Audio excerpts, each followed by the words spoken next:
An anthology of readings of Almighty God's words.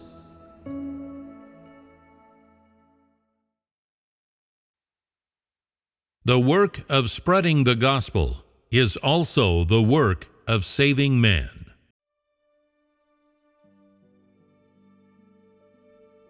All people need to understand the purpose of my work on earth. That is, the final objective of my work, and what level I must achieve in this work before it can be complete. If, after walking along with me to this day, people do not understand what my work is all about, then have they not been walking with me in vain? People who follow me should know my will.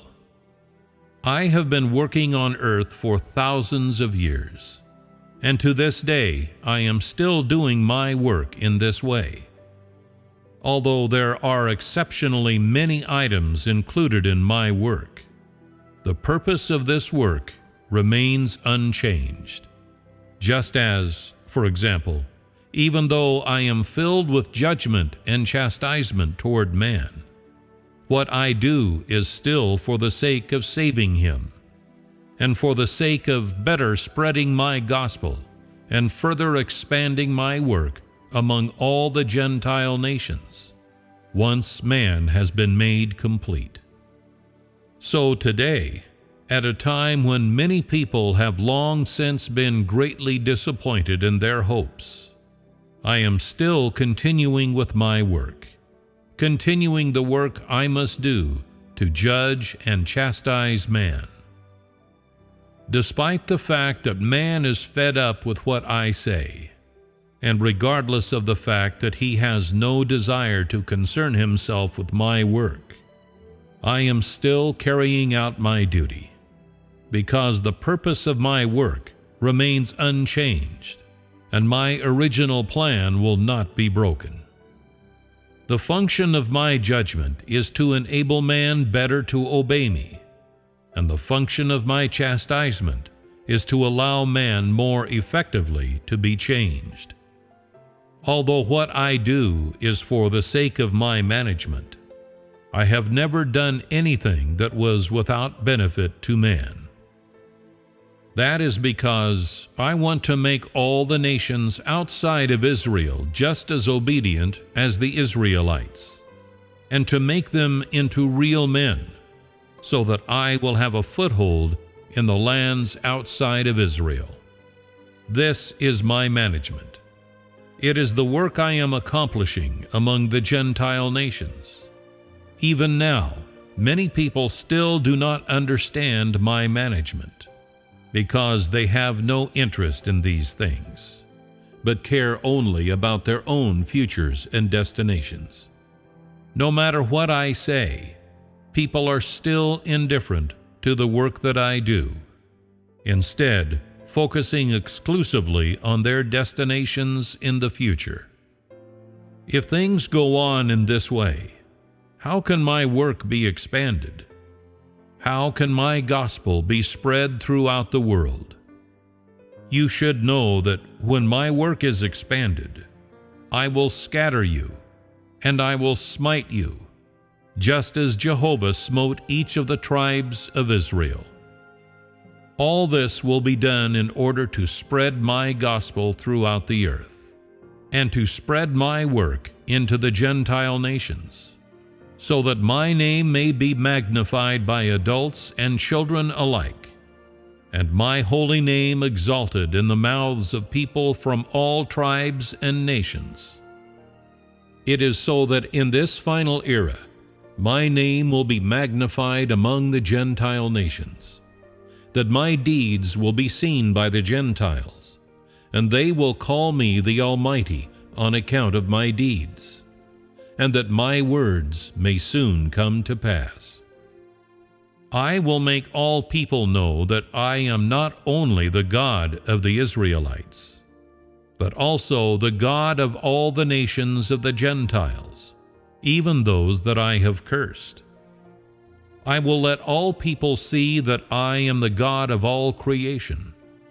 This is my greatest work, the purpose of my work plan for the last days, and the only work to be fulfilled in the last days.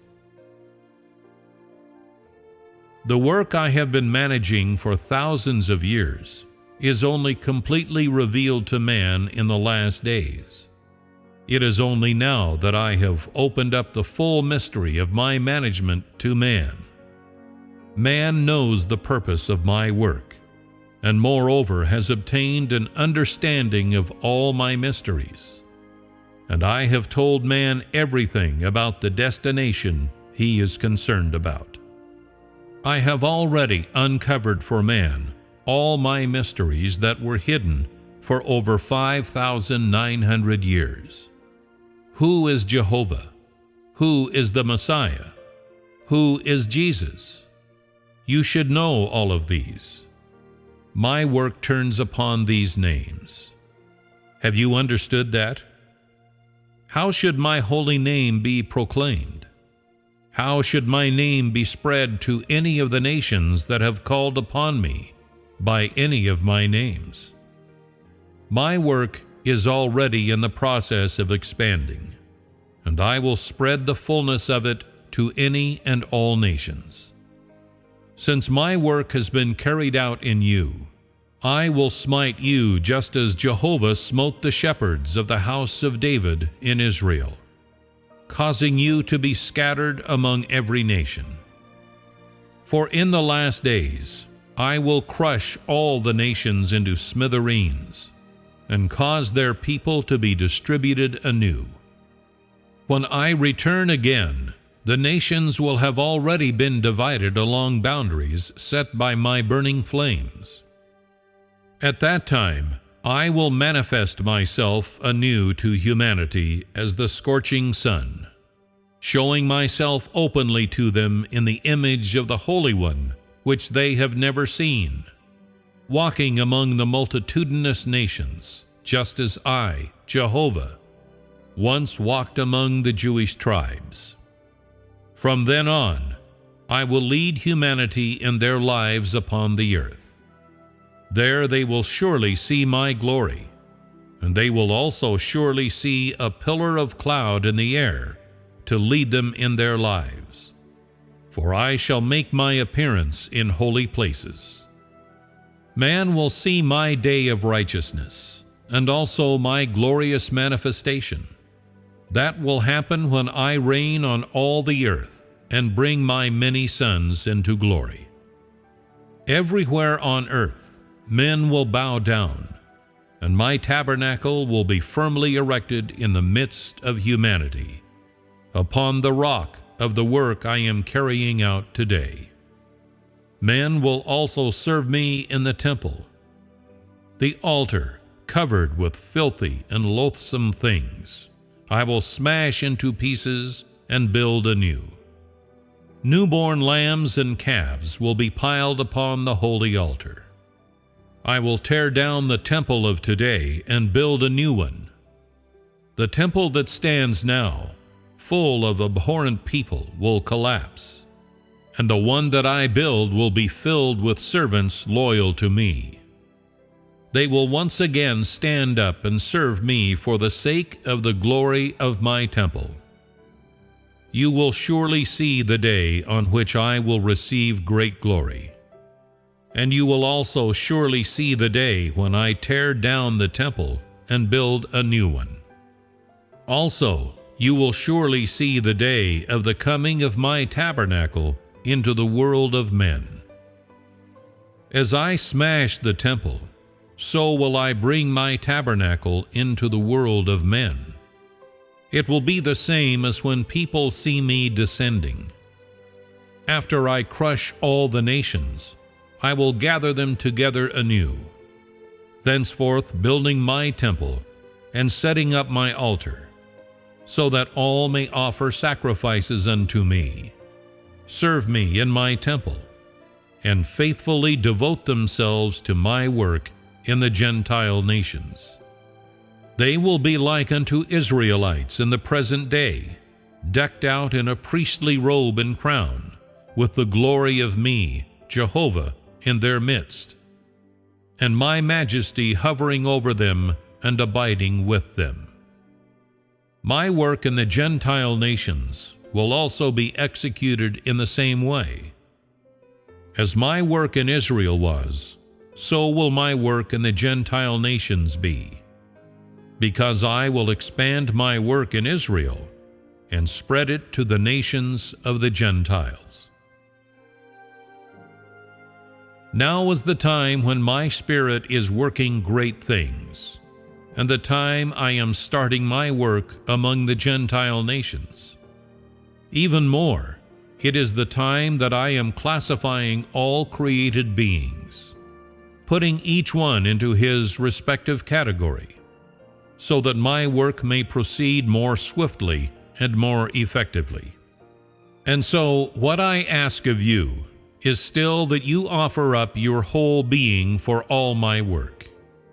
And furthermore, that you should clearly discern and make certain of all the work I have done in you, and put all your strength into my work, so it can become more effective. This is what you must understand. Desist from fighting amongst yourselves, looking for a way back, or seeking after fleshly comforts, which would delay my work and spoil your wonderful future. Doing so, far from being able to give you protection, would bring destruction upon you. Wouldn't this be foolish of you? That which you are greedily enjoying today is the very thing that is ruining your future, whereas the pain you are suffering today is the very thing that is protecting you.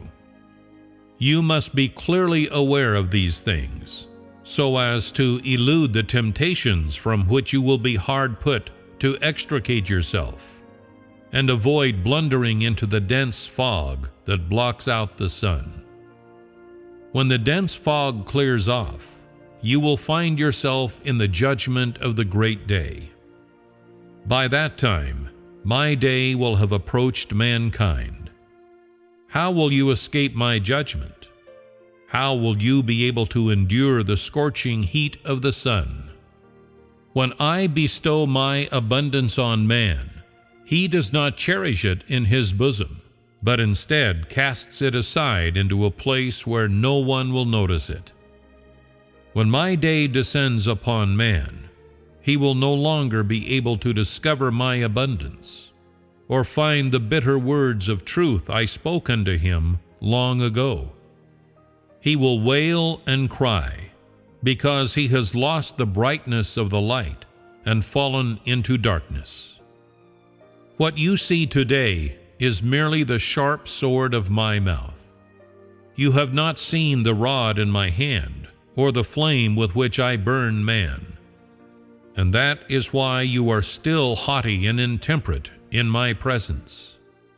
That is why you still fight with me in my home, disputing with the human tongue that which I have spoken with my mouth. Man does not fear me, and though continuing to be at enmity with me until today, he still has no fear at all.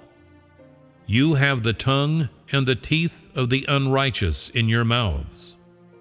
Your words and deeds are like those of the serpent that enticed Eve into sinning. You demand from each other an eye for an eye and a tooth for a tooth, and you struggle in my presence to wrest position, fame, and profit for yourselves. Yet you do not know that I am secretly watching your words and deeds. Before you even come into my presence, I have sounded the very bottom of your hearts.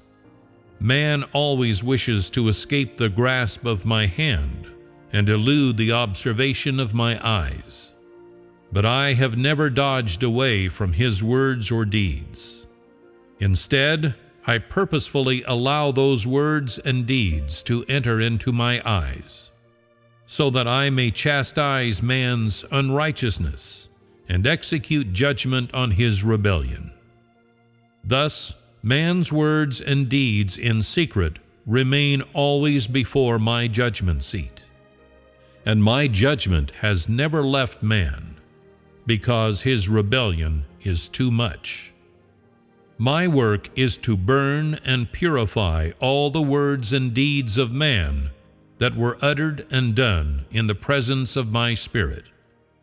In this way, when I leave the earth, men will still be able to maintain their loyalty to me, and will still serve me as my holy servants do in my work, allowing my work on earth to continue until the day it is complete.